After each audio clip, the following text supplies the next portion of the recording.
understand something.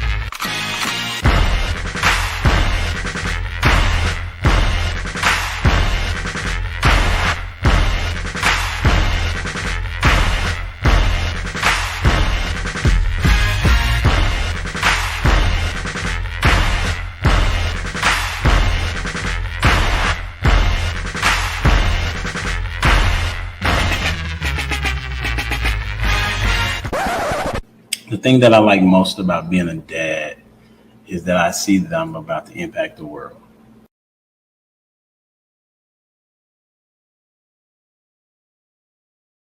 What's up? It's your boy Humble Dad back with another edition of Humble Dad Podcast. We got a great show for you tonight. Why? Because I said so. We're going to be talking about marriage and money, talking about what does that look like in the development of a relationship. Who is the person that's going to be over the finances? Who gets to have the final say so? And how does that? And when should that conversation even be started? So we got a question always as the icebreaker this evening. The question is, I'll put it in the back chat. Here we go. What is something you've done that no one would expect? I think Dwayne might say dunk a basketball. That's what I'm saying. But we just gonna go and we're gonna start with Miss Shay McKnuckles.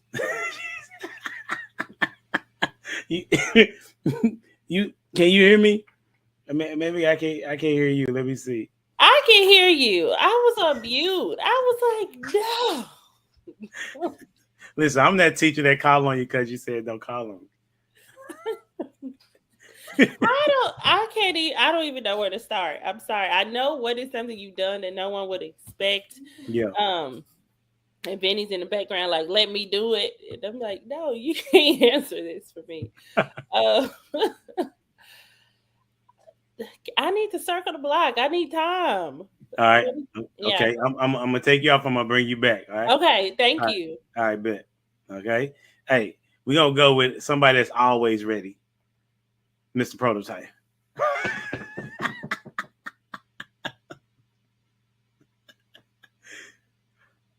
You on mute, bro. I ain't never ready for this question, man. I never have an answer. And this is a hard one to even have an answer for. Like, because I don't know what people are thinking. Yeah. I would say cut off relatives. I was known for always being a bigger person for most of my life. And then I got to a point where I got tired of doing the mental gymnastics to handle other people's lack of adulthood. So cut off relatives. That's one thing. That's what's up. That's good stuff. All right. So we're going to bring them up to the stage. I think are you ready? Are you ready now? Okay. Bring her back up to the stage. Thank you. Round 2. Here Absolutely. What you got? So I went to the Bob Marley Museum in Jamaica and had all things weed related. Okay. Okay. Listen. I had to come with it. Yeah. Nobody would probably think about that for sure. It's like everything we related. All right. So coming to the stage, he hails from somewhere in Texas, Nebraska, you know what I'm saying? Somewhere in the United States. We're going to bring him up.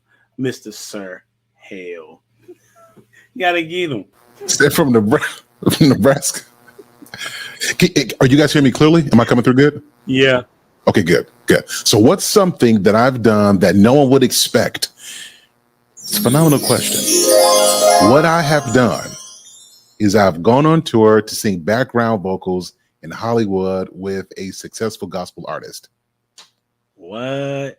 That's what's up. So you 2011. That's what's up. So you're musically talented? Yes, sir. That's what's up. That's good stuff, man. Do you sing like a vibrato? Do you have like a vibrato, or you like a high tenor, low tenor, like bass? Where you at? Yes, so tenor. Okay. When I was on there, I sung tenor. Yep, it was 2011. You guys know the art. If you in gospel, you know this. Todd Delaney. Y'all have heard of his name before. Yeah. That's what's up. Prototype. I'm praying for you, brother. That's what's up. Hey, we're gonna come back and we're gonna welcome back to the stage. I was gonna go with the person that's always late, but he's obviously still late. So we're gonna go with Mr. Sir Charles, the guy.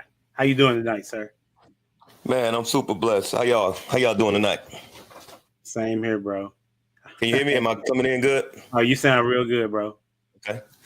Well, something that I've done that no one would ever expect. Well, several of you may know, I don't know, but I was a deacon once. A real deacon, not a fake deacon. I was a real deacon. Yeah. What is the fake deacon? Sang the hymns and all of that. But yeah, I was a deacon. Deacon I love the back chat, bro. Yeah. What is a fake deacon? Well, you might have like the deacons in training or something. You know what I mean? Okay. No, I was legit. Yeah, I was a deacon. That's a deacon. That's right. And we got coming to the stage, Miss Shan. Good evening, everybody. Good evening. Yes. So, no joke, my mother told me this a couple of months ago, and this is thought about when I saw this question. She said she did not expect me to have children. Who? I wasn't my mother. I'm not the rosy type. I'm not the touchy-feely type. I'm the disciplinarian. Here I am with 4 of them and a teacher in education. Ain't that crazy? Straight around. Ain't that good? So your own mom didn't think that you.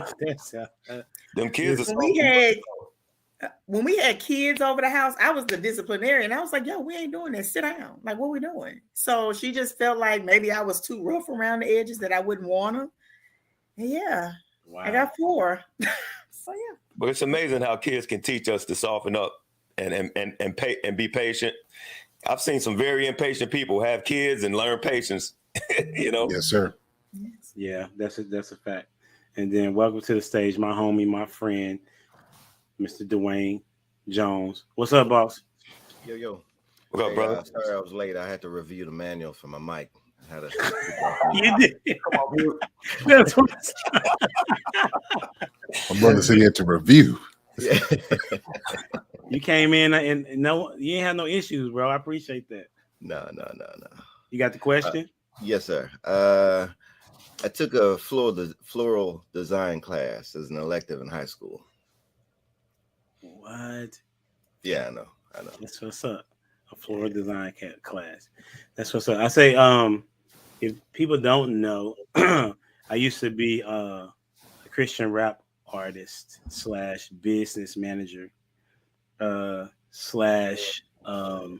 else did I do for that?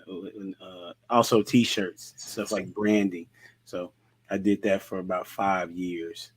So that's something that I would think people probably wouldn't know. I got bars. That's what I'm saying. Now, Humble Daddy, yeah, you got a few lines for us this evening? Yeah. Like you want 2 of them? But At least 8. They say, okay, this is okay. All right, got you. For sale sign on my heart shows I need a buyer. They laughing at me because my life resembles flat tires. Before the purchase, he checked me for loose wires. Changed my life tags before they expired. Nails crossed thorns, blood is how I was acquired. Since the exchange, my blue book doubled in value. Windows rolled down, call his name even louder. Comes when I need him, like Kit from Knight Rider. Floor mess lighter, the face of Jehovah Jireh. God, my provider, he's my designated driver. Together we ride, others stop and admire. His love so deep, I call him the insider. Got a grip on my life like it was a steering column. He's known as the way, so I sit back and follow. I'm going to a place that's spiritually higher. Interior match exterior is what he requires. ladies and gentlemen, MC Humble Daddy in the building. Appreciate that. So yeah, What song was that one? that was from We Ride. That's from We Ride. Banger. Those were the names. I see you, Humble Dad. You know what I'm saying? Yeah, I appreciate that. So we're gonna get into this, man. Today's topic obviously is gonna be marriage and money, but we're gonna start with a question that I had saw this video. I'm not gonna play it, but the guy had asked a guy asked the man, or asked the woman, could he be able to tell you what to wear and what not to wear? Okay, that was what the question was. She said, absolutely not. And he said, well, I believe that I should be able to have a part in what it is that she's wearing if I feel like it is something that is too revealing, right? Then also on Bruiser's show, the ladies were talking, and she said, I think that it's important for women to not think about that. They should think more about what they wear because children are watching, is what she said, right? So let's talk about that. How do you, or would you, address how your spouse dresses? How do you, or would you, address how your spouse or significant other dresses? And we're going to start with Prototype. Oh, I thought you was gonna play a video. No, I But, don't have a video. No, I mean straight up. Like, so my wife represents me. So whatever she looks like is my representation. So I have all the say in what she wears and how she wears it. So I mean, it's my way or no way. It is what it is. Okay. You know the rules. Who goes next? Let's go with Sir Charles on this. Yeah, you know what? By all means, man, a man should have an input on what his wife wears for sure, because she represents him.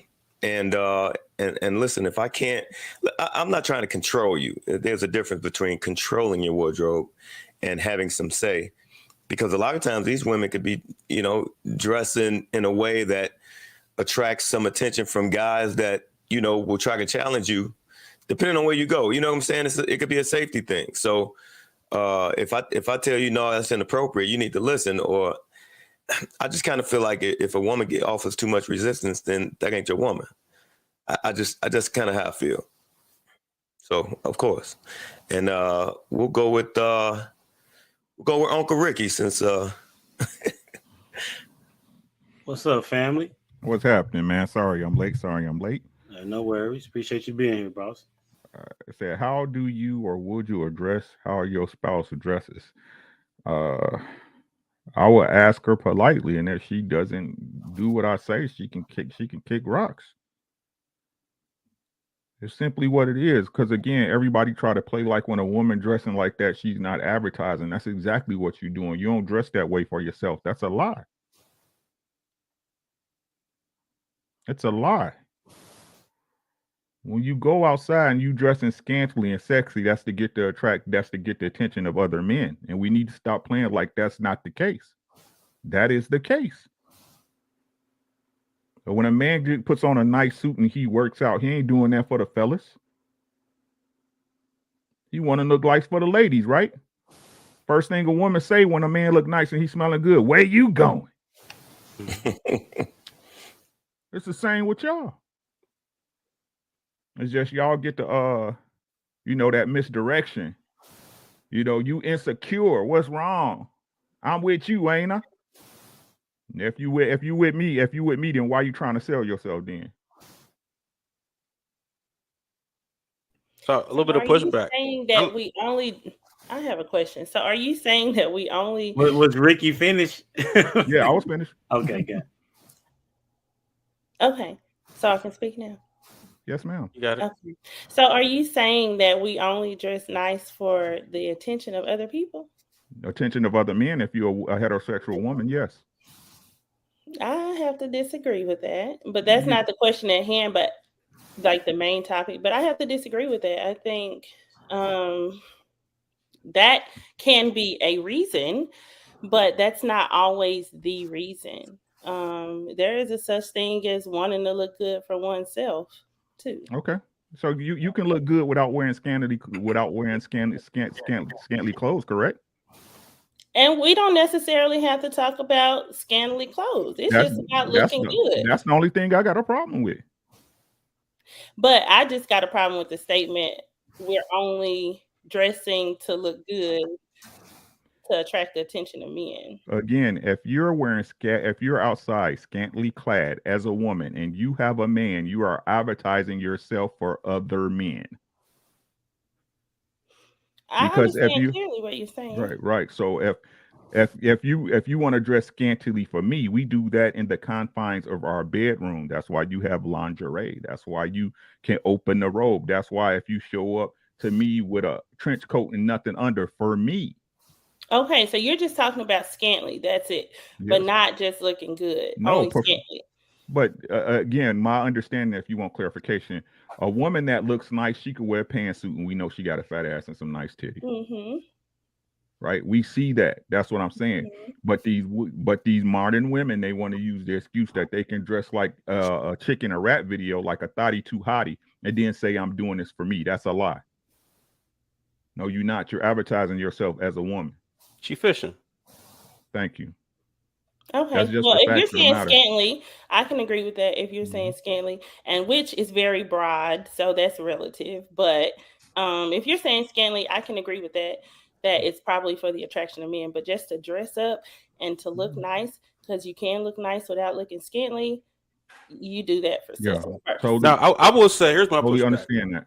If Okay. I'm somewhere, I don't mind scantily if we're in a place that is scantily okay. Like if we're like in Miami or like in Jamaica, or you know what I mean. It's not like we're going out around town, but if we're somewhere and a lot of clothes ain't necessary, I'm good with it.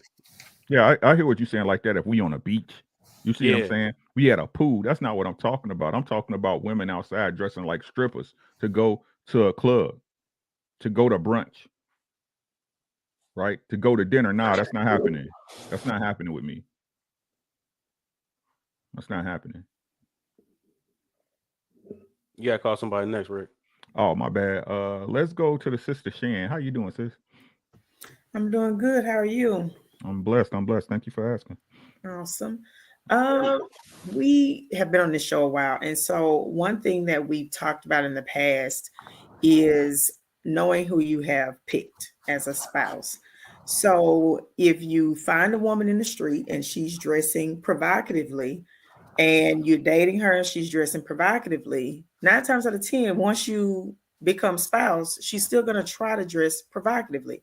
So I think, in any relationship as a man, if you don't want your woman looking like that, either you talk about those expectations, those boundaries, whatever the case may be, prior to marriage, or you find somebody who doesn't look like that, who doesn't dress like that. And I understand what Shay was saying. I agree with that, right? But if my breasts have to be out, if my butt has to be out, then I understand the male perspective on that. It's not even necessary, right?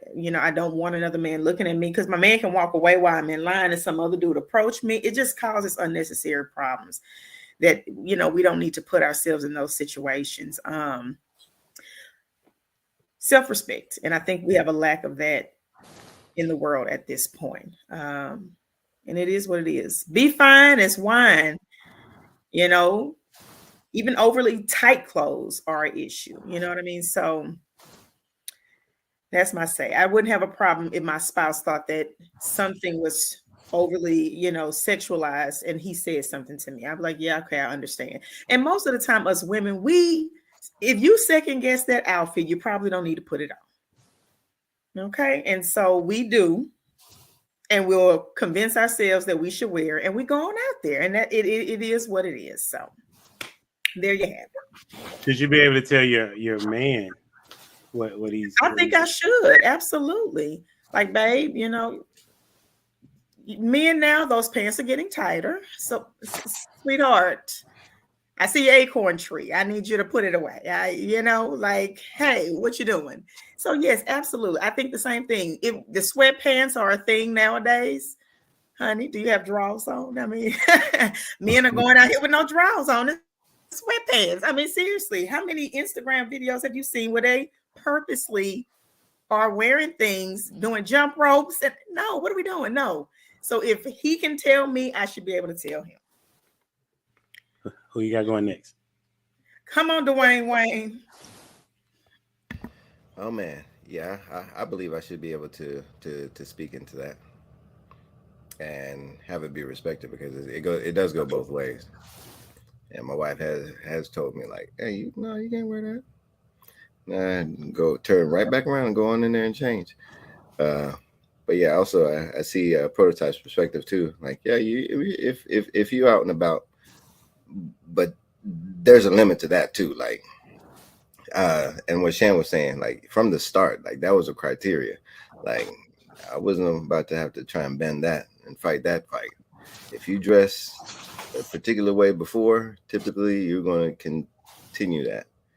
So, good thing my wife, she dresses conservatively. I don't have to fight that battle. I don't even have to really think about it, because just like what you're saying, if you have to second guess yourself, you probably shouldn't be wearing it. And who hasn't went here? Sir Hell, have you? Yeah, come on with it. Yes. I want to say this though. It's interesting that this is a question, because for years we assumed that women just dress their men.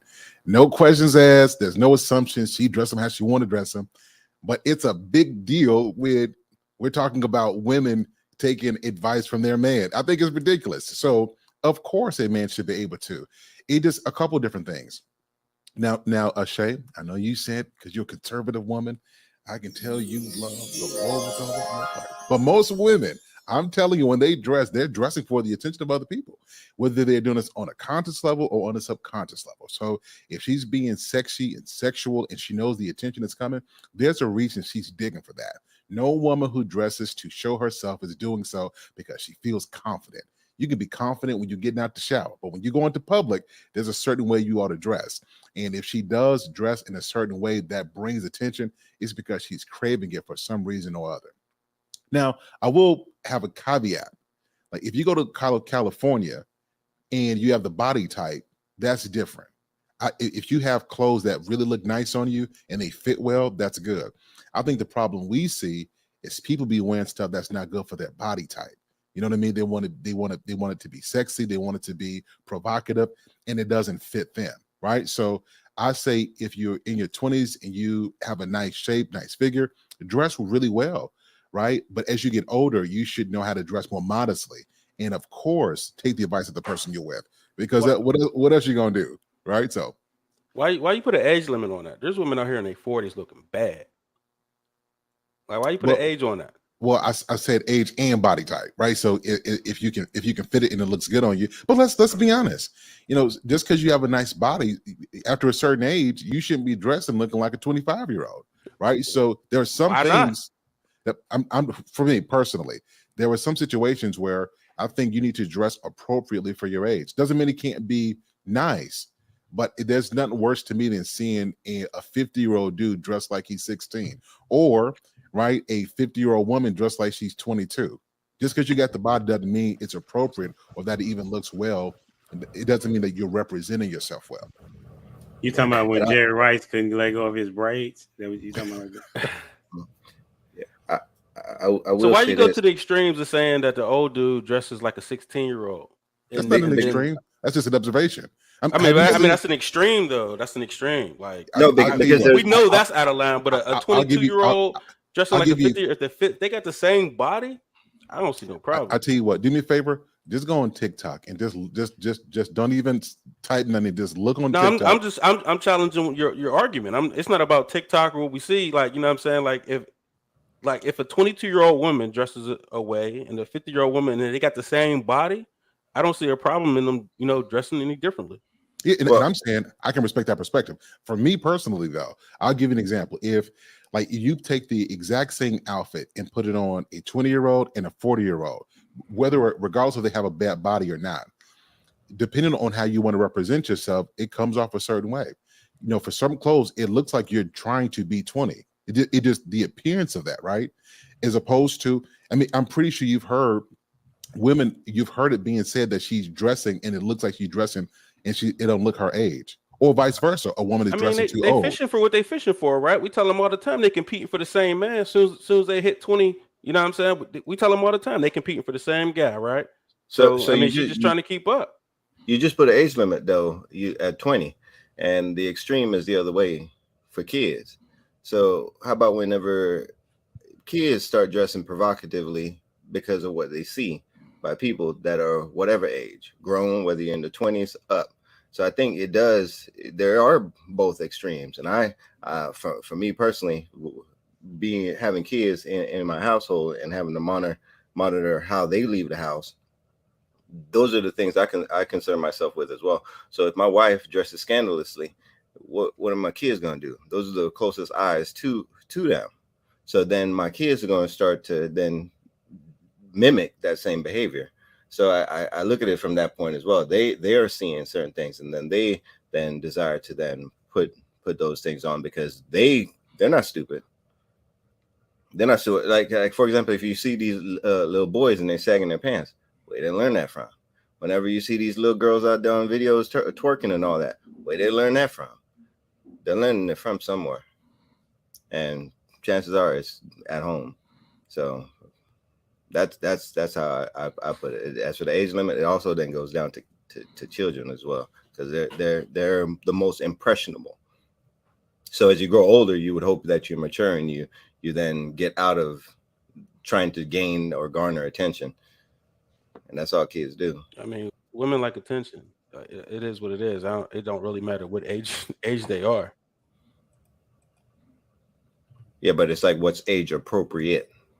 So there Well, are things. that's what I was saying. 22 is grown. 22, 50. Like I said, if the woman look good in it, she can wear what she wants. Yeah, absolutely. I mean, anybody can wear anything that they want. But I got to say, me being judgmental, if I see a 70-year-old guy with some skinny jeans and some them big ugly Balenciaga shoes on, like, come on, bro. Like, I mean, you looking silly out here. He fishing for what he fishing for. And I'm just saying, hey, he can wear whatever he want. Hey, more power to him. But he looks silly. I mean, and I think the majority of people would agree with that. But nobody's really saying you can't wear that. Absolutely, you wear whatever you want. You just look out of place. I'm an advocate of wear what you feel most confident in. And because I want you to be yourself. And I'm not saying that you have to dress skimpy or if he feels confident with his shirt off or whatever. I mean, there are boundaries, I guess, when it can become disrespectful. And we'll have that conversation, but just to monitor it consistently, with my partner, I want you to be confident and comfortable. So whatever that looks like for you, then that's what I want you to do. I think in my first marriage, I was that person who was monitoring how he dressed and everything and trying to put the clothes together and stuff like that. And I would much rather me already be comfortable with your style and what you look like and what you like to dress like and going into that versus me not liking it and then trying to change so much. That's really a low priority, like low vibrations for me, honestly. We got bigger fish to fry than what you putting on. Okay, bet. All right, cool. So concludes the first topic. I just know that conversation happens a lot within these spaces and things of that nature. And I think it's interesting that women want a man that's a leader, but not for him to have control. I think that's very interesting. All right. So, but nevertheless, So controlling and leadership. Yes, because for example, I mean, you're a boss, right? Mm-hmm. Do you have control over what your employees wear? No, I give them full flexibility. I run a very unconventional, not corporate like business. I do. You come in what you feel comfortable with. That's just the same. So if your point, one of your employees came in dressed like a bum, hadn't showered, you would be okay with that? They don't do that though. That's not my question. But if they came in and they had on some slacks some sweats and a t-shirt, I would be okay with that. But I didn't ask that. That's not. I gave you a different one. You said I don't know what you mean a bum is. Like they gotta smell bad. sure. What are you They saying? comfortable and not bathing.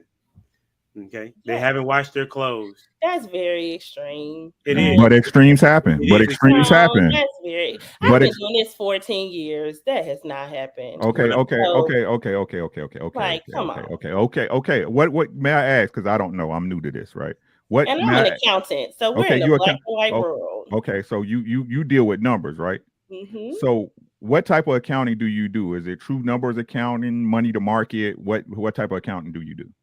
So we do small business, real estate investors, and wealth taxation, $1 million or more. Okay, awesome. Thank you. So you deal with numbers and you have to be very specific on the numbers, right? Black and white numbers, men lie, women lie, numbers don't, right?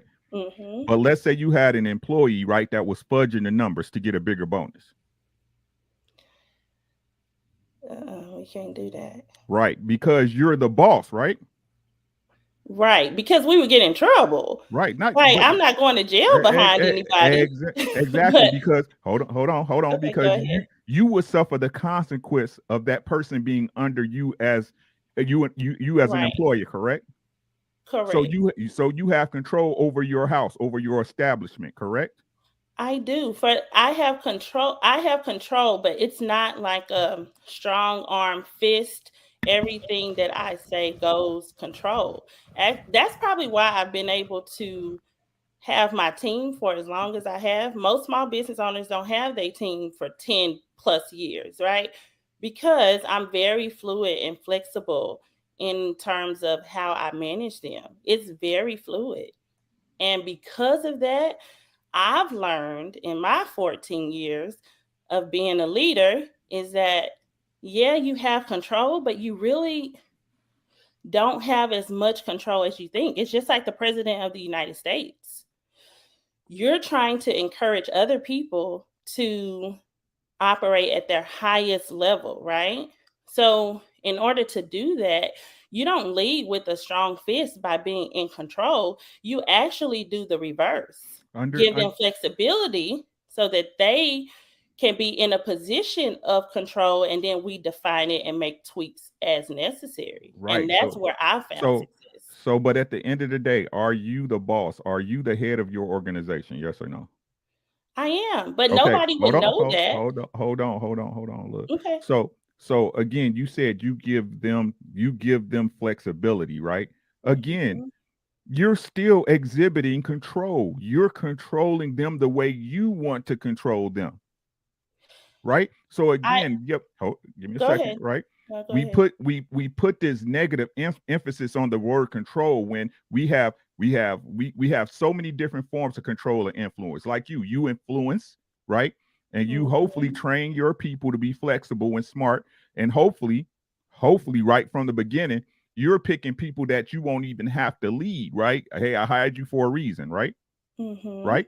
So I think it's influence more than control, though. And influence is control. Influence is more powerful than anything. Humble Dad know how I feel about this already. Influence is more powerful than power, right? Because if I can teach you exactly what you just said, if I can control your thinking, I'm your God. Whoever controls the paradigm is God. That's control. Y'all don't want to say the word because it don't feel fuzzy when you say it. No, but that's it's not control. that. I But think that's when control. people say control, or how he said it, was like control meaning that you have absolute say in every situation. And I don't think that that's really the case. There are some things that are outside of even your control. It happens. Yeah, I'd say, of course, there are things that we can't control, but then there are things that we can. And I think that whenever we are intentional in controlling what we can control, I think that's where it's important. And I don't think it's a negative word or a bad word. It can be. Like there are extremes to it. You could have your kids, running in the grocery store out of control, or you could have your kids chained up close to you where they can't go nowhere. Those are both ways of controlling. But then I put it like this, though, from a societal standpoint, as for the way that you dress, like, I'm not sure if y'all saw the story about that teacher in Canada where the teacher wearing the fake prosthetic breasts to class for the kids. Yeah, no, yeah, you got to control that, right? Like you can't be coming to school wearing that. Another thing is these parents taking their kids to these drag time story hours. That's drag is a form of sexualization. Yeah, you could do it, but then what are you influencing? Like I'm gonna go back to the influencing children. So I do see these things in our society, especially whenever it comes to dressing. Like I'm not going to have my son walk out the house in a dress. I'm gonna control that. I'm gonna just be honest, and I just won't. And as much as society is like, oh yeah, let your kids, let them choose, let them pick, let them have control. No. And so that's just me, because I do see if an influence, like what you were saying, Ricky, influence is extremely important, and you can have control based upon the influence, and the control is whether or not they're going to go the direction in which you would like them to go. So to add on to this, you can have control without influence, but you can't have influence without control, right? And I say that to say, if you put a person in a leadership position, they make all the decisions, they will do what you say because they want to check. But a person with influence has that same power to do that. But Shay, people want to work for you, so you don't have to say everything. To me, that's influence. Here's what I say. A woman should not be with a man that she does not feel comfortable with him having control, because it's exactly what it is. Now, I give you an example. If your home is on fire and you're not going to say, let me influence this fire to put it out. Let me leverage my influence. No, you're going to try to control the fire, because control is a more direct on approach, so that matters don't get worse. So the real thing is, don't put yourself in a position for a man to have to control. Let him influence you. Like, follow his lead. If there's a certain way he wants you to dress that makes him feel respected, then follow that. Otherwise, you're going to see real masculine men. They're going to be more vocal about it, and that to a person who wants to be more free is going to be perceived as control, right? But I think a woman should not be with a man that she does not feel 100% confident that he can be in control and know that what he's doing is in her best interest. I mean, that's in a perfect world. I think every woman wants a man that have that control. I think realistically they have to, not settle, but they have to take what they can get. And in a lot of cases, they don't like that option. You know what I mean? But they don't want to die alone and get a dog, so they'll get the what they think is their not their level. You know what I'm saying? They'll go for that dude and they'll try to run him, and they can't. They don't want his influence. They just got him just to pay them bills for real. So I think ideally every woman wants that man that's going to lead them and put them in the right situation. But every woman can't get that guy, and some of them realize it more than sooner than others. Good dialogue. So that's a interesting perspective. So that's something that I always think about when I'm in these spaces. When women kind of have a conversation about the type of guy that they want. They want a guy that's providing, and they want somebody that's a protector, right? But it shouldn't be protect me how I want to be protected. You know what I'm saying? And then therefore, how can they be the leader that you say that you want, right? And so men look out for their women, period. You know what I'm saying? If you my chick, I'm looking out for you. It's not an idea of trying to be controlling. It's a matter of, I am trying to control the situation that may transpire if we out in public, though, if that makes any sense. Right. So we're going to move forward, and this is going to get into like the money type conversations. And I want to know, when should finances be discussed during the courting process? Right. Do you wait till you get married, then y'all start talking about, okay, this is how we're going to spend the money? Is it day number one when you find out that you really like this person? Is it after the engagement? Like, when is that particular time frame that you would have that discussion? And we're going to start with Shan. I really think it's layered, right? You're getting to know somebody.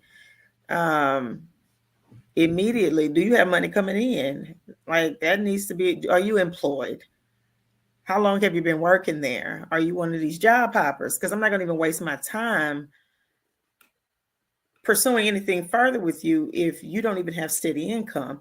Once we know you have steady income, we need to start, as we're building a relationship, what does your credit look like? You know, what assets do you have? You know, before we get to the engagement part, I should already know your financial history and what you have going on. Honestly, like why are we getting engaged and we don't understand what's going on? At the, I guess, engagement part, then we can probably discuss more who's going to be in control of finances, what that looks like moving forward into marriage, because everybody's marriage is different. Some people share bank accounts. Some people have separate bank accounts. That all depends. So how you want to move forward after marriage definitely is a conversation you can have once engagement happens, but I should still know something about you financially before we even get there. I'm not going to waste my time talking to somebody who is not responsible financially. For women, we look for security in relationships, and finances is a big topic of security. So if you're not making payments on time, what are we talking about? I'm not here to help you do that. You need to come to the table with that. And that's just me personally. Who you got going next? Let's go to Sir Charles. Thank you. Thank you for having me. I think I kind of want to echo what Shan said, in the sense that I think it's more of a gradual process. But the thing about it is, you can kind of tell how you're going to have a conversation about how people, what their money attitude is, their financial attitude is during the courting stage. I can kind of see how you are with money. I can kind of see if you're just throwing it away, you playing hot potato with it. Are you a saver, right? That may not necessarily make you a bad candidate. That just mean I have to manage the money. I'll have to manage the money, and hopefully you won't you won't be too opposed to me influencing you on how the finances are going to work. And so over time, because we all grow and our attitudes may change. So over time, you can kind of figure out, okay, this is what we're going to do. This, but I don't know if you can necessarily have that conversation, that detailed conversation up in the beginning. But I am going to get a basic knowledge of how you are with money in the beginning.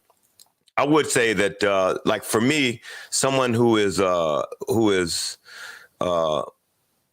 think one of them consumerism people, the people who gotta have the latest and the greatest, and keeping up with the Joneses, we won't pair well.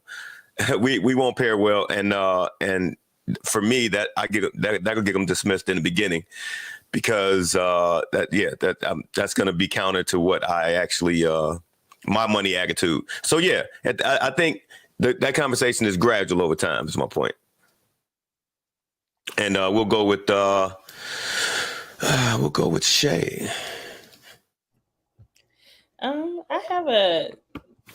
in agreement with mostly what everyone says. I think in the beginning you're going to see those patterns if you're paying attention.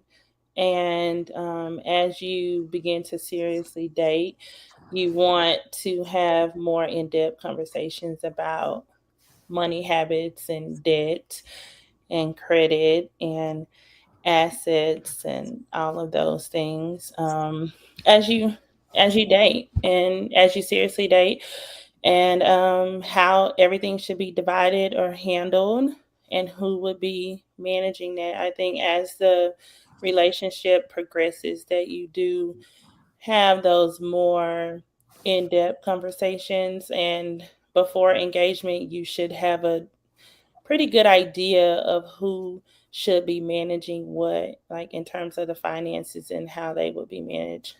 So I would say, like for me, I know I want a prenup, so I don't care what that's coming up in the later, like once we are at that stage. I typically put that out up front, like because I'm an accountant, so everything in my world is about numbers. It is about money and assets. And I know most people don't believe in prenups, and they say, "Oh, you think you're getting a divorce?" But at the same time, the things that I've built prior to is for my son and his legacy, and then what me and my husband build together will be for us. Because if you have a great woman, then we'll be able to build even more and greater together. So that's just my idea. And Sir Hill, I'll give the floor to you. So I think this should be discussed in the friendship phase. Depending on what age you are, if we in college, neither one of y'all get nothing. So right, so just chill out, right? So, but if you date over 35 and you get kids and you're working, you don't want to wait until it gets too deep. You want to start discussing. I don't need to know your personal business, right, in the friendship stage, but I kind of need to know your mentality. I need to know how you think about stuff. I need to know, do you always need me to give you some gas money? You always need a little extra help. You always need something, right?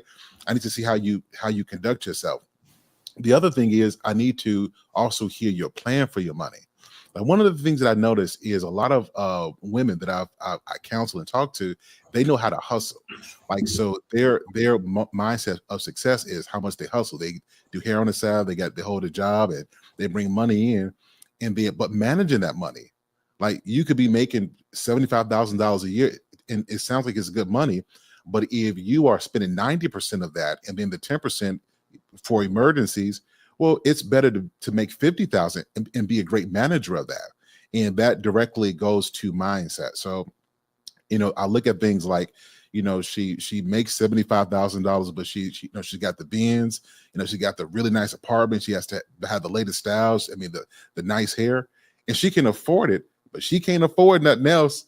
And it's a struggle and stress to maintain that. Like that to me speaks to her mindset. So I will look at a woman, can she manicure her own nails every now and again? Can she braid her own hair? Can she pay her daughter to do it or a cousin to do it, right? It's little things like that. Does she have to have the most expensive clothes, or can she go to the thrift shop for a while, look really well, put money back? That tells me a lot about her mindset about money. And I think you see that kind of stuff in the friendship phase. Now, as it progresses and you start courting, you got to kind of get into the numbers now. I need to know where you're sitting at. Because if we're merging and I'm putting your name on my credit card and you putting your name on my stuff, well, you affecting, my hard work. And so it gets more serious as the relationship gets serious. But I would say initially, you got to talk about that in the friendship phase.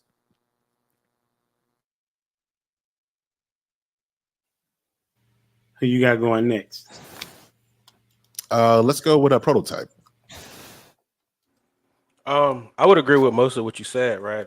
The financial conversation should be had well in the beginning of whatever, as soon as you realize like, oh, this person might be around, or I want this person around.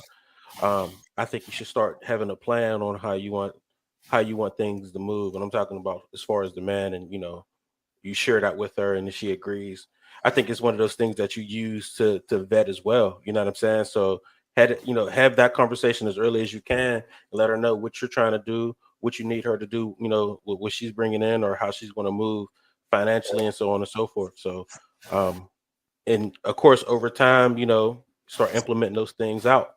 So, yeah, as soon as possible, I would say, you had that financial conversation about what's going on, where's it going to go, what the plan is, and where, how things are going to be invested. So, let's go with Dwayne. Yeah, I'm with y'all in that. It's at the friendship stage. And I think as you're scoping things out, I'm not talking about like friendship, like we starting to date, like before that, like, about a person, hey, does that person got a car, their own car?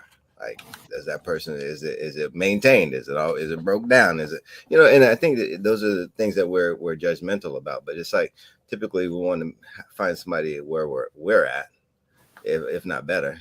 We don't want to find someone who's not doing as well, often does not have a desire to do well for themselves. So it's early on. And then another thing though, whenever we went through marriage, premarital counseling, that was one of the things that they stress. They want you to put everything out there. So there is no like, oh, that was a surprise. Oh, that snuck up on me. Oh, I got blindsided by that. No, it's like you put those things like out there, like whenever it comes to as for finances, because that's one of the leading causes for divorce is struggles with finances. Let's go, Ricky. Have you won yet? No, I haven't. Thank you. Money should be discussed from the giddy up, from the beginning, right?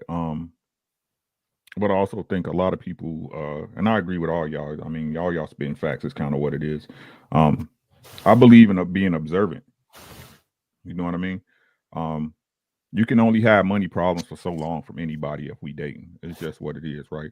So you should be paying attention to your mate. They spending habits. Are they people that gotta have the best of everything? Like I don't believe in setting a lifestyle. I don't do that. I provide the necessities. Anything you want extra, that's on you. Right? That's on you.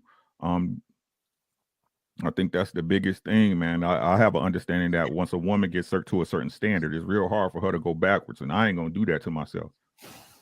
I'm not gonna do it. Now, if you want to do it and you break your credit card, hey, it's on you. The house, I got it. Right? The house, I got it. Insurance, I got it. We gonna take care of this, right? Because I'm not gonna let you fail me. You gonna fail yourself. Right? So, but it should always be discussed in an open-ended conversation. But pay attention. You know what I'm saying? You seeing them Amazon boxes coming all the time, every day without failure. You know what I'm saying? You need to say something, right? But again, man, at the end of the day, when it comes to finances, I believe as a man that you are responsible for the home. You provide the house, she makes it a home. You provide food, she makes it. She nourish you with it, right? So again, at a minimum, we not gonna get the slack that the woman get for blowing off money. So you have to be super responsible with the family because at the end of the day, it's gonna fall on you anyway. I just want one other comment. Something I noticed, man, women who be like, I don't need all that. I don't need all that. I appreciate it, but I don't need all that. I think fellas look for a woman who got a little bit of that in her, who like won't let him just because some dudes we be thinking you gotta shower her with stuff. We just like if you raise that way, I gotta give her stuff with money. If you get your woman and she's like, I don't need all that, we could probably do something different with that. Like that's a woman you probably want to keep around.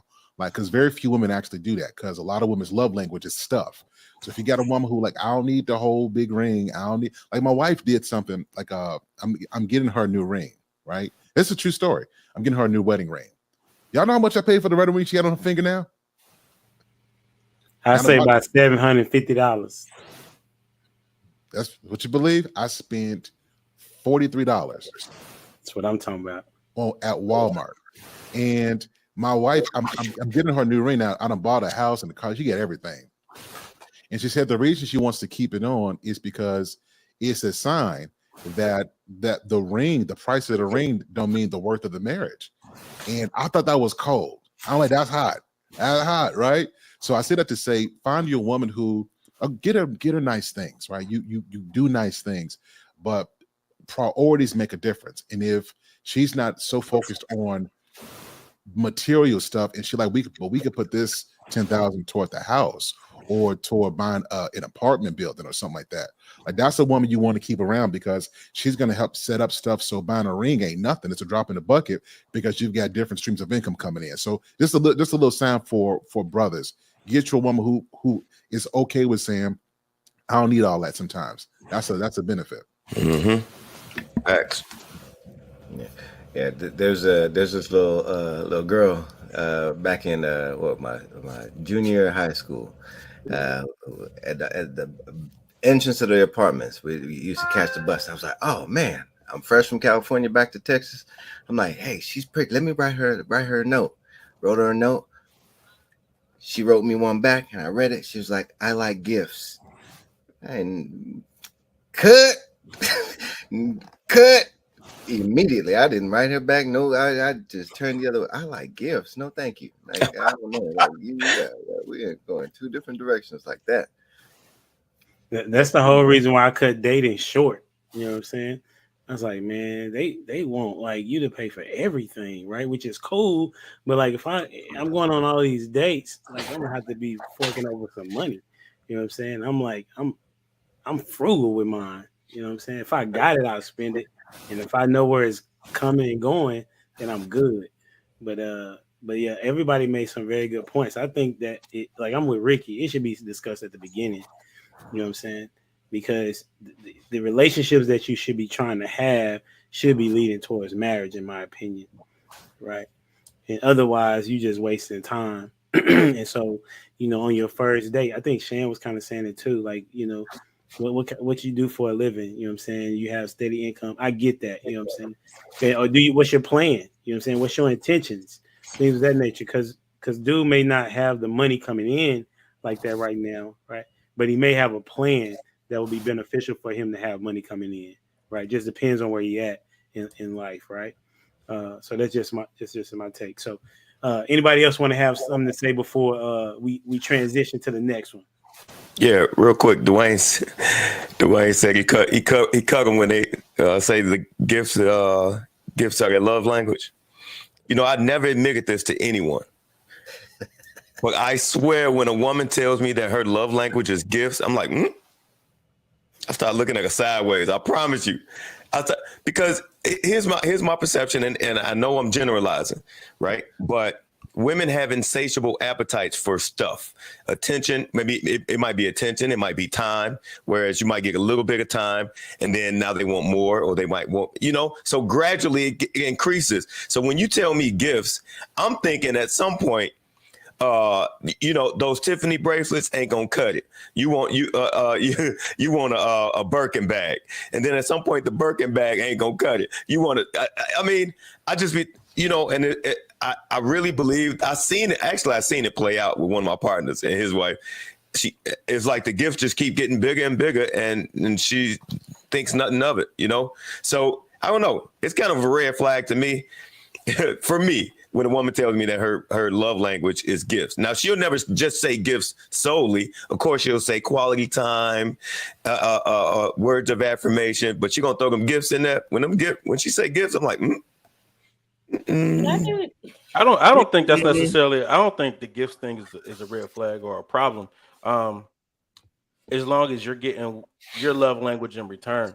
You know what I mean? So like if she's trying to give, if your love language isn't gifts and hers is, and she keeps trying to give you gifts, then that's the problem. But as long as she's giving you what you want and you're giving her what she want, I mean that's balance to me. So and I don't think it's the expectation.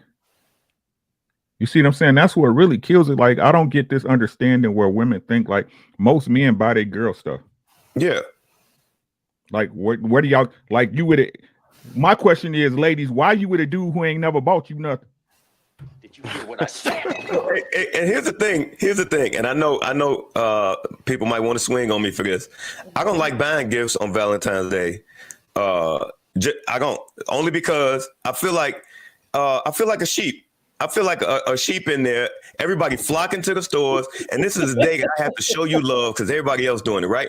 And what about the other 364 days out the year, right? If I just don't listen. So I mean, that'll be on you to show that love to other days. I don't like the idea of being controlled. Nobody's gonna tell me when to love on my wife. Nobody has to tell me when, and I just feel like that's a form of control. I am anti-control. so you and Shay. Say what now? I said so. You with Shay. Shay don't like control unless it's her way. Well, no. No, that's the difference. I'm saying like things like Valentine's Day, Sweetest Day, those things like that. Those are marketing tools, and we fall into it every time. Christmas is even. Christmas is another big one, man. I seen people go broke and they bought what they wanted and suffer for what they needed, just because they feel like at this time I need to show people my love them by buying gifts with money that I don't have. Now I'm not saying I'm not even concerned about the budget piece. I just don't like society telling me when to show love to my person. I don't like it. I know when to do it. I know when to do it. Hold on real quick, Ricky. When you finish, when you had people for Valentine's Day. No, I was gonna let them go. It's cool though. It's cool. Okay. You know what I'm saying? You hustling for the flowers and the balloons, and you get everybody standing in the aisle. I just be looking side to side like, it's crazy. I don't like it. Yeah, man, I catch so much flack for that. So much because Man, I don't like that. Exactly what you said. As for the commercialization of everything. Mhm. But just because of that, I don't desire to participate in any of it. Like I grew up Seventh-day Adventist in Jamaica, so we didn't celebrate Christmas, birthdays, and any of that. So coming to America, I'm seeing every opportunity they have is commercialized, and they quick with it too. Like once one's done, like you see the stores, the aisle is that they do the little seasonal thing is filled up with the next one. Halloween done, next one. Christmas done, next one. And it's But just it's the monetization of life, right? Y'all do understand humans are the only people, the only animals on this planet that got to pay to live here. You know what I'm saying? It's just like I do my wife's birthday and our anniversary. Those are the days that mean the most to us, right? But it's like I said, it's the expectation that bothers me, right? It's the expectations that a woman, you ain't got me nothing for Valentine's Day. You ain't do this, you didn't do that. Like most men take care of their girl. I don't know what the understanding it is that the expectation is the woman wants you to take care of her like she a real housewife of Atlanta, or you know what I'm saying, or the Potomac or some shit like that. Like you don't pay no bills here. The house is paid. I take care of the house. I take care of the electricity. Like chill the fuck out. You know what I'm saying?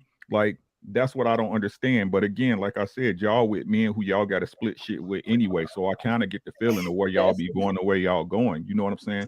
But again, why you with them if that's the case, right? If you're looking for a certain grade of man, but you ain't willing to, but you splitting 50-50 because you're not willing to downgrade your lifestyle, right? I keep trying to tell y'all, once you get a woman in a nice car, like she could drive that Buick, that LeSabre, that 93 LeSabre forever, right? That Tahoe, right? But soon she get a BMW, it's a wrap. That LeSabre that took her all around the country, right? Did everything she had to do. Probably still put gas in it and put a battery in it, and it fire right up, right? It ain't no good no more, right? But a man, I got a 95 Chevy, a 95 Chevy Impala. I love that car. I ain't never going nowhere. It never failed me.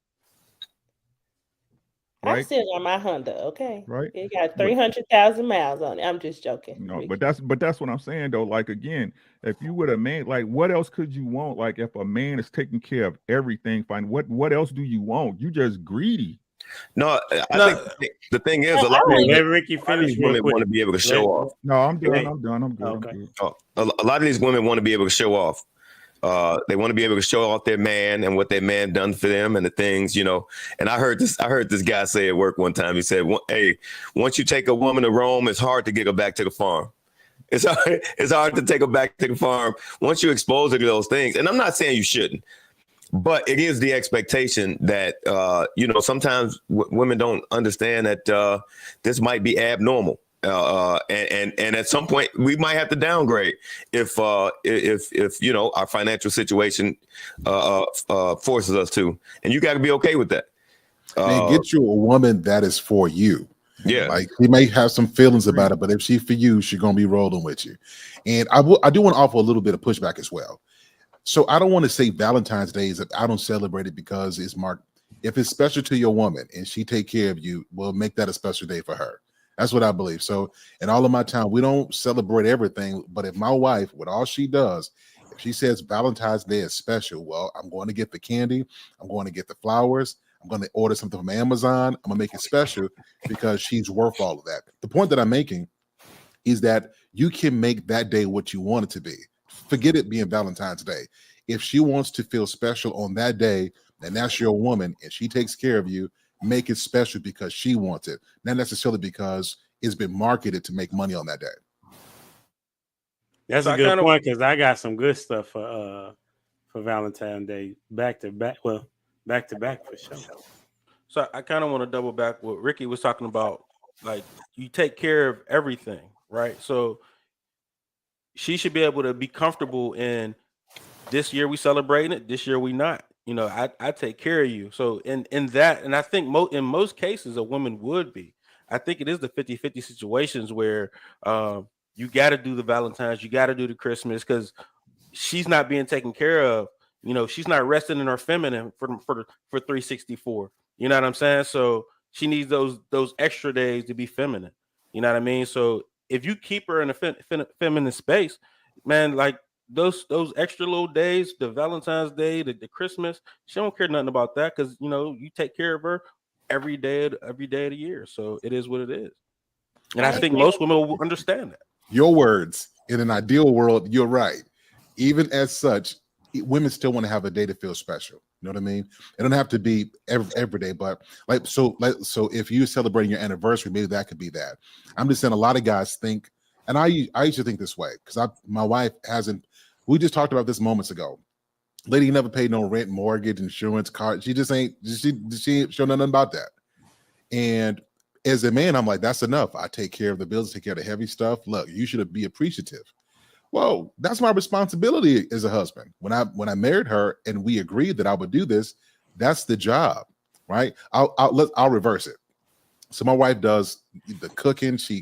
I ain't wash the dish. I don't know how long it's been. I don't cook meals. I don't do any of that.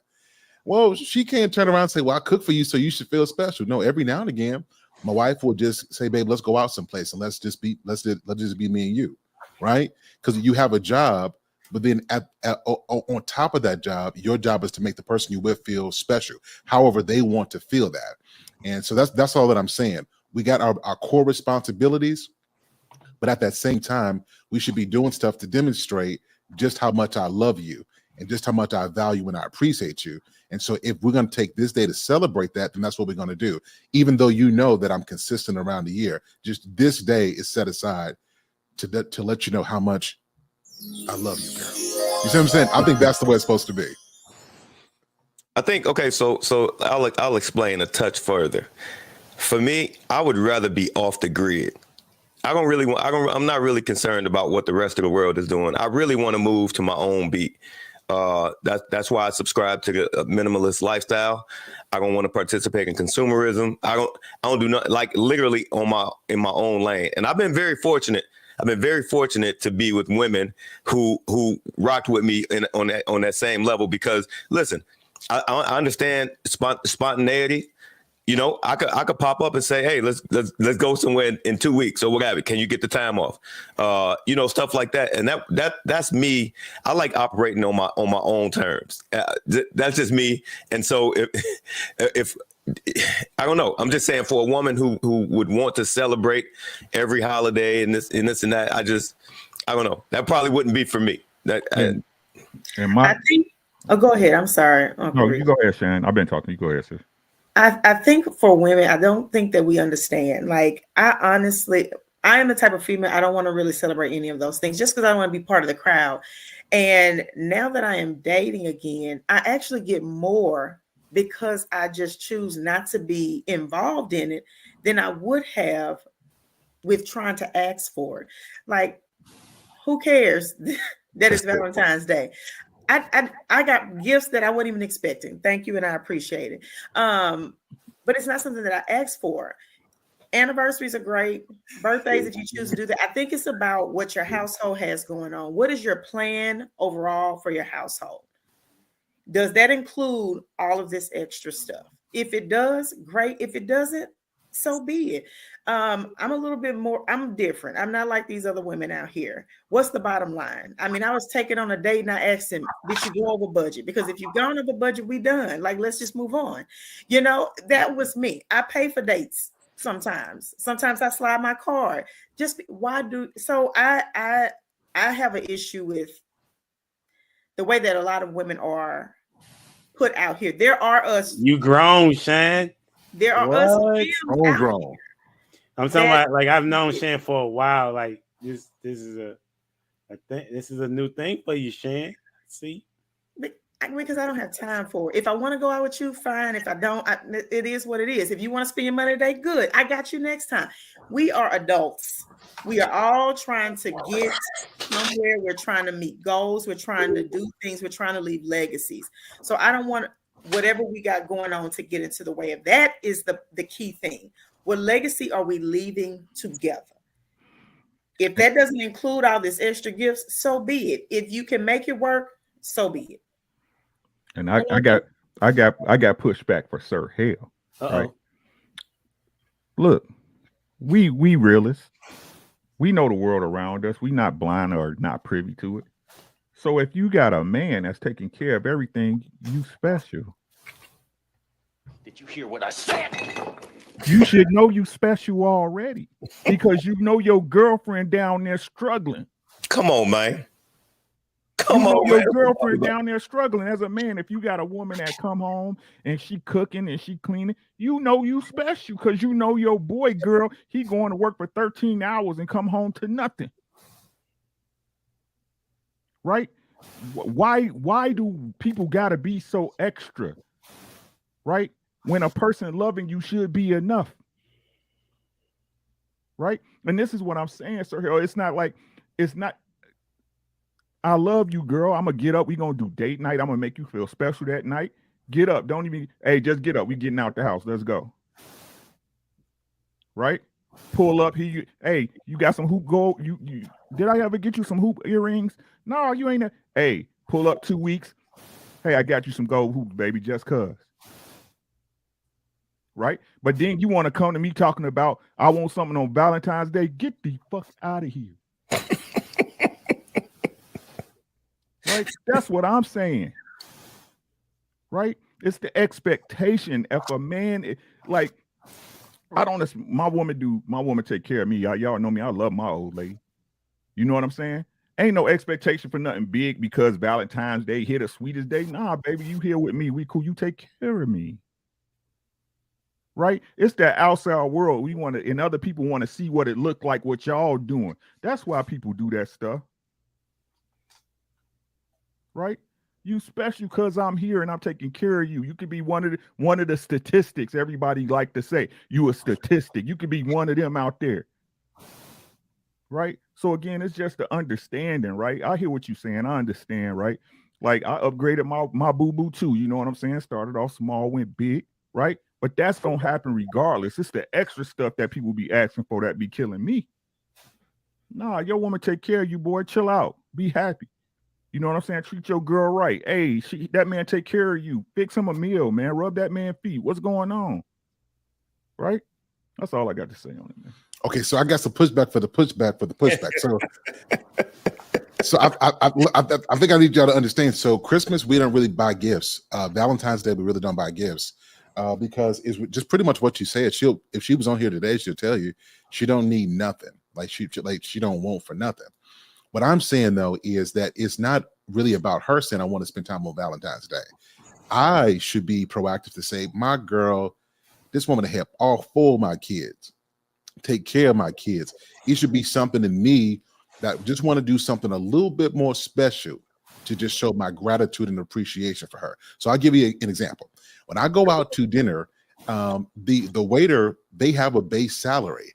There's an expectation though that I'm going to give a level of gratuity based on their service. I think that if I can give gratuity for a server at a restaurant, then every now and again, I can apply that same mentality for my wife who regularly goes over and beyond to make my life better. That's the concept that I'm talking about. That's good stuff, man. I'm going to read these super chats real quick. These are going directly to Ricky. And anybody that want to stream, you always can, right? Let's see. Pokemon says Matthew 15:8-9 traditions of men. And BZ, formerly Baby Zaddy, $5, loving the HD and Ricky Williams collab, positive vibes on a Monday. All day, every day, for sure. Appreciate my people being here, man. Have y'all seen or heard the story where a woman had inherited some money and the man wanted her to pay off his student loans, but she said no? Damn. Damn. She was at home school parent. I heard this from my lady, so I didn't get to read the story. And so the question was, who was wrong in the situation, right? But I went to go find a different one. We can talk about that if we want to, but I went to go find a different one. I don't know if it's the same, but the situation was the guy had inherited some money. I think it was like $20,000 because his pops had passed away. And he began to spend it on whatever he wanted to spend it on, like vacations and things of that nature, without his wife, right? So then the woman had asked him about it. He said, "Don't worry about it. Okay, I'm doing what I want with the money." So then she comes back and somebody passes in her family, and she inherits a lot of money to the point where they can buy the entire block where they were living at the time, right? And he asked her, why don't we do X, Y, and Z with the money? And she said no, right? And so the commentary was who was right and who was wrong in that scenario. Would y'all care to speak on that for about like 2 to 3, 5 minutes? What would you say? Who was right? Who was wrong?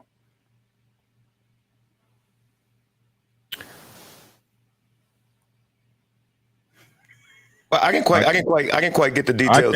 I'm not gonna speak on it because I don't know what happened with them before. I don't know if she didn't blew money before, he didn't blew money before. Who knows? So what? He wanted her to pay his student loans, and This is in two different stories. So the first story was that he wanted her. He had taken care of all the bills because she was a stay-at-home mom. Mm-hmm. Right? Parent passes away.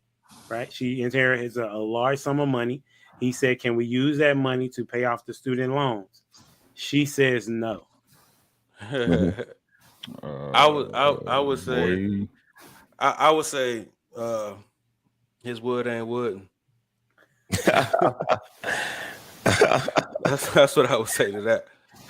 Okay. We're missing too much context. Exactly. That's fair. You can say that, but that's the information that I got. Right. What's the sum? How much did he owe? It was about 5 times of what he owed. Oh, about 5 times of what he owed. As long as if it has to be a conversation, It was. She said no. Well, and that's an issue because that's not a woman who necessarily agrees or aligns with whatever vision you all have. Like that particular story could be looked at 2 different ways. I've actually heard missing context. Yes, that's fair. I've actually heard financial advisors say that you should never pay your student loans off. You should always just have a note for the rest of your life. I've actually heard financial advisors say that because the money that you're paying back, you're losing. It's costing you opportunity costs based on that money being invested somewhere else. That's what I hear. Now, whether you follow that or not, maybe she was thinking along that lines, like, why would I dump $100,000 into a student loan and get nothing? Whereas, perhaps we could just continue to pay the note. I mean, or whatever you call it, the payment, and just have anybody else ever heard that you should never pay your student loans off? Yeah, it depends on how you're trying to hit your credit score. So you want to pay certain things, but here's the real issue here. He asking for what to do with this money. I believe if this is your wife and you are in a position of leadership, you're not going asking, baby, can we do this with the money? There should be a goal or a plan with this. Mm-hmm. That to me is the problem. It's not asking for the $20. I mean, the $20,000. It's he going to his wife asking, can he do something with the money? That ain't the way it's supposed to be working. There's got to be somebody who is in leadership. There's got to be a clear vision and goal, and any money that comes in has to be applied to the goals that have already been established. So that's the problem in this whole thing for me. He asked, she said no. That's a huge issue. Now, would that imply that he may be as financially knowledgeable or savvy with money as she is? He may be foolish with the money. He could be. Maybe she's smart. I wouldn't say that because he been handling all the business. So obviously, that's a false assumption. I'm saying there's a lot of context. That's why I said what I said. I think a woman.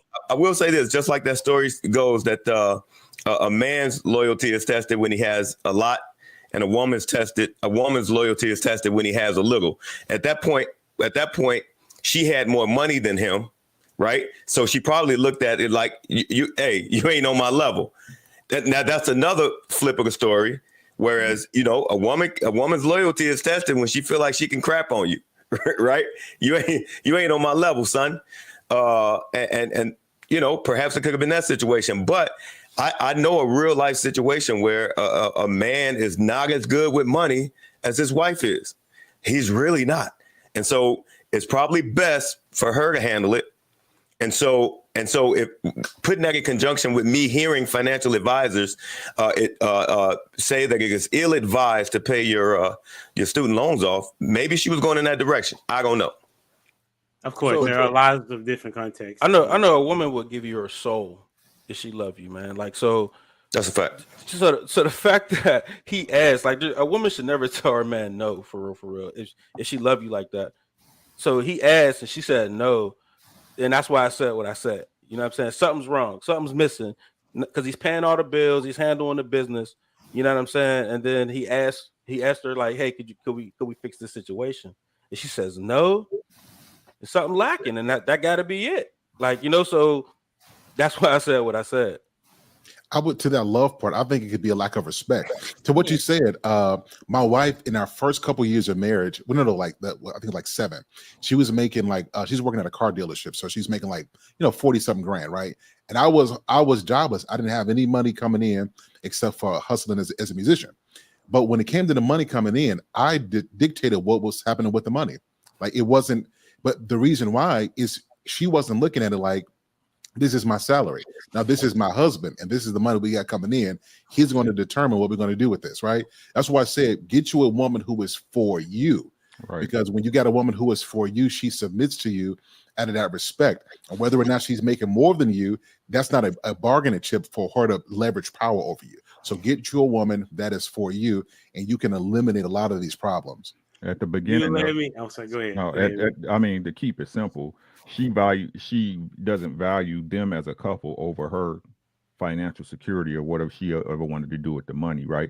So again, and I hear what Sir Charles Gard is saying, right? But either way, that if you pay that debt off, the debt, the money he is paying towards that debt comes back into the house, correct? Right? So again, either way, she looks at herself above the family structure and what he was looking to do, right? So it was good as long as she didn't have to pay no bills, right? It was good as long as she wasn't responsible financially for something. But as soon as he tried to put it on her, she's like, nah, dog. You know what I'm saying? So who's wrong in it? She's wrong, because she's wrong. So All right, that's what's up. I got 2 questions, but I'm only gonna do one, and I want y'all to choose which one you want. I got the let's see. I'll scroll it across, and we're gonna see which one y'all choose. These are our last questions. Who should be in charge of the finances? Okay, that's number 1. And your money is our money. My money is my money. I think question 2 sums up both of them. Exactly. Let's talk about it. Your money is our money. My money is my money. Now, you know that this has been a conversation. I don't know how long it has been, but it has been one where there's been videos. I don't know. This is the internet, right? So it's things that are out there, but I haven't ever had the situation where a woman would tell me that her money is her money. I believe in the notion that it's our money, right? But the question is, how do you address that if the person says that your money is our money, my money is my money? How would you address that? Anybody can take it. This is our last question of the evening. Look, man, like I said before, a woman will give you her soul. So for you to lead, for you to guide, for you to handle. So any money or anything she has, she will freely give you. You know, there's a reason why pimps are bad. You know what I'm saying? So I just don't I don't understand the question, because a woman will give you everything she is. So if she has money, she'll give it to you if she loves you. So it is what it is. So I think it's fair to say that this question is one-sided, because I ain't never heard that. Well, in the case of the pimp, I've never heard a dude say my money is my money, your money is our money. So I think it's fair to say it this way. Hey. But you get a person who could think like this, that ain't the person for you. What they're telling you is that they're going to become attached to your life. And if you're trying to get married to have somebody with you to go through life with, you can't have somebody like that. That kind of person will be looking for the next thing. And when they find it, they will jump from you to the next person. And it's sad to say this, including a lot of men today. I typically don't say things like this, but I've seen there's a group of 35, 40, 45, 50-year-old men that haven't established the basics of life. Now, I love what Brother Ricky said, and I take that mindset 100%. It ain't about having the biggest house or the nicest car. It's having your basics in order. And there are a lot of men who don't have their basics together. And so as long as let's say he do use that good wood, right? He goes from one woman, and when he can level up, he goes to another woman. And of course, we know women do this as well. So the general rule, if somebody doesn't see what y'all are doing and it's coming into a pot for us, and there's a clear goal in that, it's really just about them, and you choose to go on with that, that means you're insecure and you need something from them, and you're willing to mortgage your future to have it, right? If somebody is saying that all of y'all stuff is theirs and theirs is theirs, they're communicating that they're selfish. And if you choose to go forward with it, you kind of have to expect anything you get from that. It's simple. Like, they're a liability. That's the easiest way to put it. Somebody who tells you that they're a liability. They're not an asset.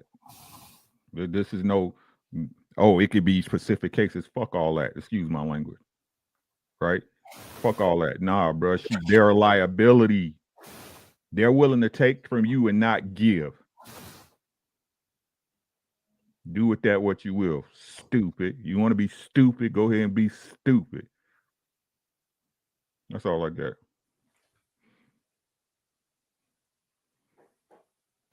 Ladies, I agree. I mean, I have nothing major to add. I agree with what Ricky said and what Sir Hill said completely. Yeah, ditto. I second, third, fourth that. Okay, cool. So then, there was going to be the last question, but see, y'all answered so quickly. Okay, so then I like what Sir Hale was going. He said that his wife was making more money than him at the time, right? Now, how do we kind of help these young people or people that are married understand that you making the most money doesn't make you the leader?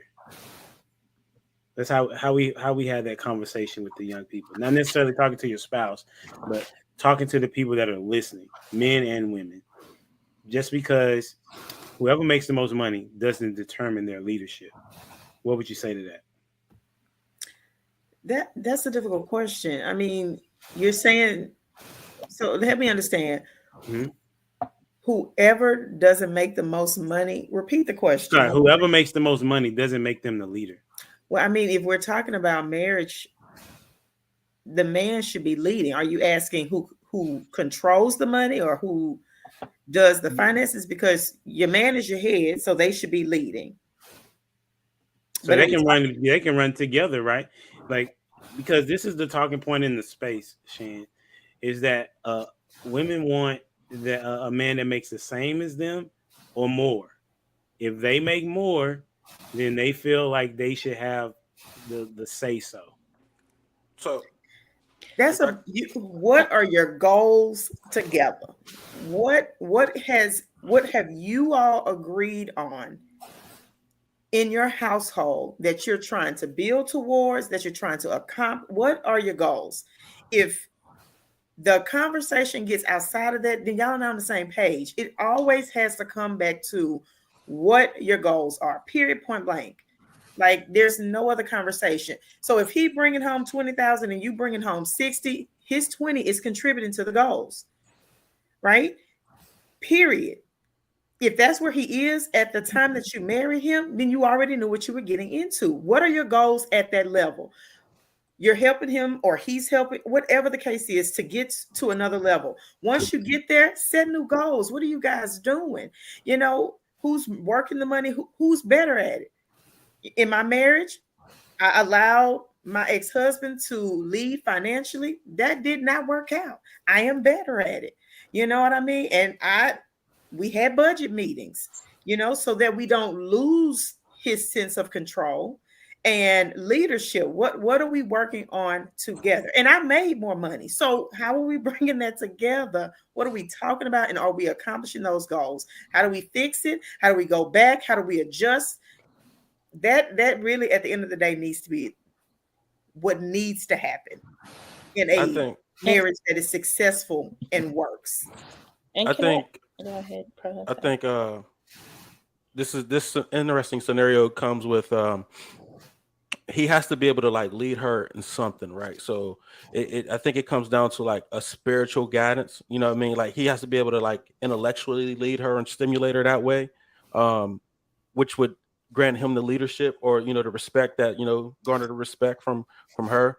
So if he could do that, he has to lead her in some shape, form, or fashion. And typically when a woman makes more money, it's a spiritual, like he's the intellectual one.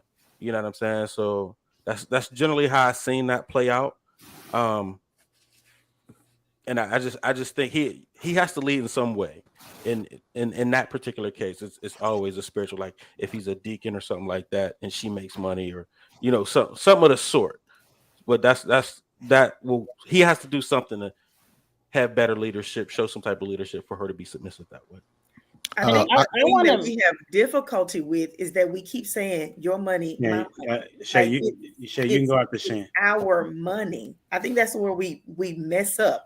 We come into these marriages. Yes, when you were single, it was your money, and when he was single, it was his money. You are together. You are one. You have come together. It is about us. That whole what you got going on, what I got going on, that needs to be taken out of the equation. We are now we are now a one. We're not two separate people. Yes, we have our own things, but when it comes to those things, we are one. And I think that's where we get messed up. I'm sorry, Shay. Go ahead, sweetie. No, you're fine. I was just saying, I don't think the amount of money matters to say, my husband is the leader or not. He's the leader regardless, right? And so now who manages it, in my opinion, should be the one who can best manage the money. I know the man, if he's a good money manager, then he manages the money. And it doesn't depend, and it's not dependent upon who makes the most money or who makes the least, especially if you're married. I mean, collectively, it's what you bring in together anyway. It's not what I bring in or what he brings in, etc. But my motto or whatever for my home is like whoever is the best manager for it. And it goes back to what Prototype says too. When a woman is truly in love with that man, we give whatever, right? And so it's very easy to submit to his leadership and everything for the house. I agree with that. Prototype, you said something that I really like, ma'am. You pulled out the point about he's got to lead in something, even if that's like the spiritual part. I think that was fundamental. The other part that I want to add to this is that it's really, leadership ain't about money. So let's say my wife is better at money. Like she good at it, right? Being good at one aspect doesn't make you the leader of a marriage. It's about who's responsible, right? So like, let's say she makes more money. If the mortgage don't get paid, that's on me, right? If the car don't get paid insurance, that's on me, even if she makes more. And that's the responsibility that husbands take on. And when we say that I'm your covering, that means these basic things I got covered. And it doesn't mean that wife can't be better at something. But I think that's where so many people get it wrong. And it shows a lack of experience. I notice people who think the more money you get, that makes you the leader. They really never had none. They never managed anything. And they're trying to live a lifestyle. They don't have clear goals. So it's a difference. Like, let's say you earn $100,000 and you just trying to show off because, you got $100,000 versus you built that salary because you're trying to build this home, trying to establish a family. What you get is seen differently because there's clear goals to that. And I think that's what some of the people lack. We live for people to say, man, girl, you winning, girl, you getting the bag. We're not living to say, I got a family now, and this is what a wife should do. I would even go so far to say this. I think wives should work and make as much money as they can. And the reason they're doing this is because they're trying to accelerate the amount of effort that the man has to put in to take care of everybody. So if this means my wife can work for 15 years and we can retire about 45, 50, instead of waiting until we 60 and can barely walk, then that's what a good help me does. And it doesn't mean that she makes more than me. Now she's the leader. It's like, no, she helped our marriage to get to a place where we can enjoy our grandkids without our backs being broken. We don't have any debt. We can buy assets. If you are part of a church, we can go back and give back. But that's how it's supposed to be. But when you lack those goals, money is used as a source of power against each other instead of a tool to help you guys to accomplish your life goals. So that's what I'm saying. So making more money doesn't make you the leader, man or woman. Responsibility does, and that responsibility typically should fall on the husband. Right. And hold on to the commenter. Yes, it says the woman who wants a prenup because that is what is mine before marriage. I agree with that. But once I am married, what's ours is ours. And I know how to give me $1. I know how to build $1 million. I do it. So what's my son is for him. And I stand on that, says the woman who wants the prenup, and my husband signs the prenup. I think just to say a little bit of how I think a legacy is a man's goal. I don't think women necessarily care about legacy unless they can benefit from that man in their legacy. Like if they can accomplish what they want out of that man having his legacy, I don't think she minds being a part of that. But I think generally the legacy thing and the grandkids, and I think that's a man's vision. That's not a woman's vision. I think initially you're correct. It should become her vision once her man communicates it. And that's why she's a helpmate. Like I love what Shay just said. Give me $1 and I can make it more. Like that's a wife. A wife should multiply and accelerate her husband's plans. Go ahead, Ricky. I think how we change it for the people is, especially the young folks, is teach them that money is a tool to build a better family. That not that to build a better family in marriage, not that marriage is a tool to build money. But you're not gonna drop your sound bit on that? Wait. You're not gonna drop your sound bit on that? Say that again, Rick. Again, we have this idea. You know the routine. Marriage is a business, right? No, people look at marriage now as a way to get wealth when money is simply a tool for you to establish and build a better family. Right? We got the roles reversed. Right? Y'all get married so y'all can get money. Oh, he got the bag. Oh, she making this much money. Oh, I'll be able to get the car I want if I'm with him. I'm able to get the big house if we together, right? Y'all ain't to get like we supposed to be together because we rock. Because we rock together. Right? But y'all sell y'all partner out, right? You will sell your partner out so you can put your kid in some Louis Vuitton shoes. Right? It's all about this look. It's all about the glare. It's all about what people on the outside see. Money is simply a tool for you to build your family to be better. But a lot of y'all stab y'all own mama and daddies in the back for $1.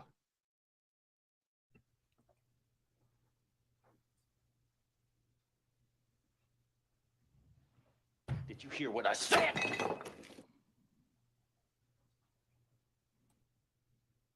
But I do think that the evidence of marriage is the harvest, like of you two coming together to reproduce, like be fruitful and multiply. And you should see the fruits of your marriage, whether that's in your children, whether that's in the love, financially, spiritually. I do think that there is fruit that should be grown from having that marriage, and finances is a part of it. But at the core, I do agree, Ricky. It's like y'all should come together because that's what y'all should do. And then, but from that, it should be productive. There should be some evidence, I guess. Yeah. I think whenever it comes to the pay, we're sacrificing something in order to acquire. So whether we work a 9 to 5, you're sacrificing time away from your family in order to go and gather. So at the end of the day, if you have both parents are going out and getting that bag, they're sacrificing, allowing somebody else to then raise their kids. So we have to look at it whether that's worth it or not. Some people decide not to have their kids go to public school and keep them at home and do homeschooling. That's a sacrifice. So I think a part of the relationship goals have to be set up front on what they're willing to sacrifice on, or what is critically important and what's not. So from my standpoint, I could care less who makes more, just as long as the house is taken care of first. Because I look at a lot of men who have regrets that they go out there and they get it right, and then they don't. They chase that bag, but then the time that they get to spend with their family is limited. So I do find that that to be interesting as well. Went on a little tour at work, asking some of our VPs, that've been there for close to 30 years, like something that they regret, and a couple of them said as of the time that they spent with their family, because they were out there chasing, building companies rather than looking out for their kids. So I do find that piece to be important.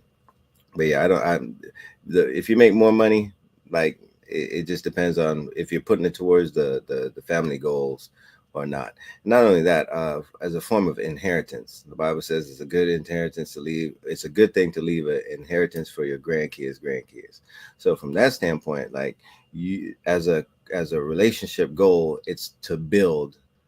And what you're building is not something just for yourself. You're also building it for your kids and then your kids' kids. So same thing from the spiritual piece that y'all were talking about, right? You're having to pour in somehow, and an inheritance is not just finances; it's also then what they learn. So they're looking also as money management, life management, time management. They're looking for a lot of these things. They're watching a lot of these things as for the movement. So whenever it comes as for selfishness, for me, like if you over there stacking nets for a rainy time, to me that's, you got one foot out the door. And for me, that's that you're not committed to me. And once I see that does not bring me reassurance or security. So from that standpoint, I know one of the most important things for women is security. So for that, like, hey, just like Bob Marley said, like, as for all my cards are on the table, I'm not playing no games. You know what it is. So, hey, we set those goals and then we try and achieve them together. If somebody strays off, we try and corral them in, but hey, and remind them of the goals. Can I add two things to what Dwayne said? I think that's a really good point. And I think Ricky said this as well. Somebody said it about something to do about kids. I think we have to start teaching this as kids, because a lot of us, if you will raise without thinking this way, it's going to be like it's going to be a world change when you meet somebody and y'all talking about putting stuff together and it's us and it's we put this in one pot, we got goals. So it's important that we as parents, we start conditioning our kids to understand how to work with somebody growing up so that it's not a shock to them when they have to. And I think that that's why so many women today have that pot to the side. And I did a couple streams because I do believe that marriage is a business. I believe my wife is my business. I take care of her. But I talked about that because a lot of us will raise to be fearful. So go get your degree, go get an education, go make some money so that in case it doesn't work out, you can always land on your feet. That's fear-based teaching. And I think a lot of the women who adopt that, let me put some money to the side for a rainy day, want love, but are operating in fear. And we know that perfect love casts out fear. So I think we got to start teaching that to our kids early on so that they have that mindset and we don't have to hurt each other and argue so much to fix something that could have been established in our youth. So parents, teach your kids that when they get older, it's about working with the person that they're with, and quit instilling fear in our kids just because our relationships didn't work out. That was dope, man. I really appreciate y'all time. Once again, it's been a phenomenal show. Appreciate the chat. Definitely love the back chat. Like, they don't know where it be. Hey, that's where it's at. All right. Shout out to Prototype. Got a show tomorrow, 9:00 Eastern, right? Eastern, yep. We're talking about God and man. Come check us out. That's a bet. Then you got Miss Tax Season. Shay McKnuckles. Go check her out on Instagram. And then Shan, she stopped doing the TikTok videos. She does hair on the side. Got other things that I've got going on. She's a hustler. She's a hustler. Just want you to know. All right. That's my sister in love. Then you got Sir Charles the Guy. Tell him about where you at again. I always forget where you. Yeah, I'm on all social media handles, and I have a struggling channel on YouTube. Come offer it some CPR. Chest compressions, mouth to mouth. Remember the breathing technique. Maybe might even leave a Heimlich maneuver. Mindfully Misunderstood, where I co-host shows with my brother Cameron. And like I say, I'm on all social media handles.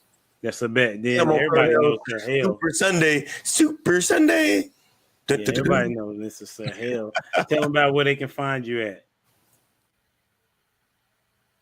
First of all, Humble Dad, shout out to you, man. I just got to give you your credit and your flowers, man. You put together really good shows and really good questions, man. So I just want to send a shout out to you and to the lovely ladies. Love y'all. Y'all setting a new standard for how men see women, and I want to give you a big salute. And to my brothers, love y'all, man. Much respect to you. You can find me here on Humble Dad whenever he invites me. Be sure to hit the like button and subscribe button. If you want to see me, connect with him, because whenever I can, I'm rocking with HD. Appreciate you, man. That's a bet. I appreciate you. Hey, and then my dude, Mr. Uncle Ricky tonight.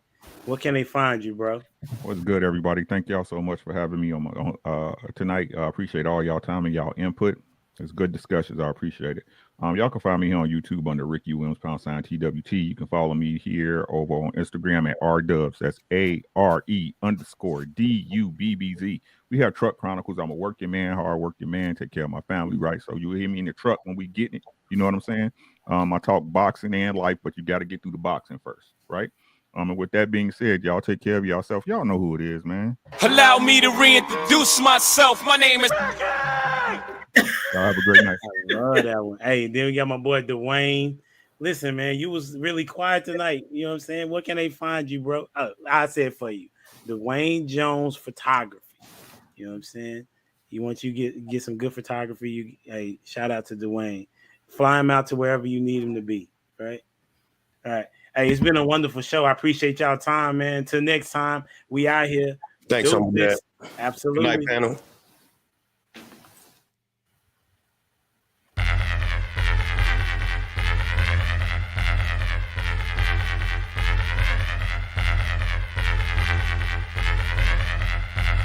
The boy is dangerous.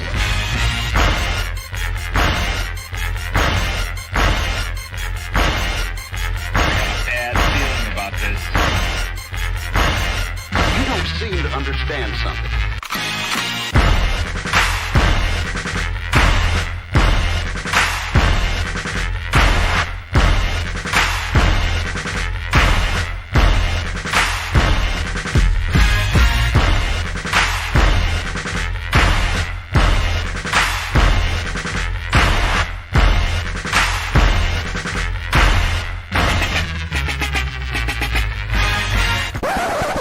The thing that I like most about being a dad is that I see that I'm about to impact the world.